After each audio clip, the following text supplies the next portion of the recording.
સરકારની જીએસટી લગાવવા સફળતા બાદ, નોટબંધીની સફળતા બાદ, ગ્રામ્ય કક્ષાએ પ્રાથમિક સ્કૂલો બંધ કરવાની સફળતા બાદ હવે શહેરની અંદર તેજુરી પણ બંધ કરવા લાગી છે સરકાર.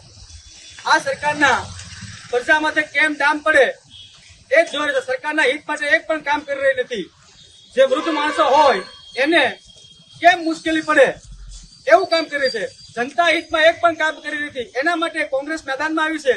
અને જો આ તેજુરી બંધ રાખવાનો નિર્ણય સરકાર નહીં બંધ કરે છે, એને જો ચાલુ રાખવાનો નિર્ણય નહીં કરે તો તાલુકાના શહેર કોંગ્રેસ રોડ ઉપર આવશે અને ગાંધી સિંધ્યા માર્ગે આંદોલન કરશે. જરૂર પડશે તો ભરતીનો રસ્તો અપનાવશે. ક્યાંય પણ કોંગ્રેસ જનતા માટે પાછી કરશે નહીં. વંદે માતરમ, ભારત માતા કી જય, જય જય કરી ગુજરાત.